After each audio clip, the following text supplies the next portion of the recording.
September 3 American ഐക്യനാടുകൾ ഈ ദിനം ദേശീയ സ്കൈസ്ക്രാപ്പർ ദിനം നാഷണൽ സ്കൈസ്ക്രേപ്പർ ഡേ ആയി ആചരിക്കുന്നു.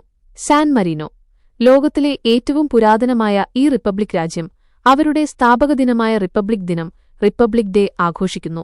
ഖത്തർ ബ്രിട്ടീഷ് സാമ്രാജ്യത്തിൽ നിന്ന് ഖത്തർ സ്വാതന്ത്ര്യം നേടിയ ദിവസമാണിത്. അതിനാൽ ഇത് ഖത്തറിന്റെ സ്വാതന്ത്ര്യദിനമായി ആചരിക്കുന്നു. തായ്വാൻ ഈ ദിനം തായ്വാനിൽ സൈനിക ദിനമായി ആംഡ് ഫോഴ്സസ് ഡേ ആചരിക്കുന്നു. ഇന്ന് 2025 സെപ്റ്റംബർ 3 ഇന്ത്യയിൽ നടക്കുന്ന പ്രധാന കാര്യങ്ങൾ. പ്രധാനമന്ത്രിയുടെ സന്ദർശനം.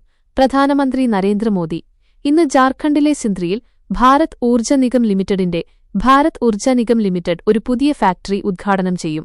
ഇത് രാജ്യത്തിന്റെ ഊർജ്ജ മേഖലയ്ക്ക് വലിയ മുതൽക്കൂട്ടാകുമെന്നാണ് പ്രതീക്ഷിക്കുന്നത്. G20 രാജ്യങ്ങളിലെ ആരോഗ്യമന്ത്രിമാരുടെ യോഗം. ഇന്ന് ഗുജറാത്തിലെ ഗാന്ധിനഗറിൽ G20 രാജ്യങ്ങളിലെ ആരോഗ്യമന്ത്രിമാരുടെ യോഗം നടക്കും. ആഗോള ആരോഗ്യമേഖലയിലെ സഹകരണം മെച്ചപ്പെടുത്തുന്നതിനെക്കുറിച്ചായിരിക്കും പ്രധാന ചർച്ച. വിവിധ സ്ഥലങ്ങളിൽ മഴയ്ക്ക് സാധ്യത.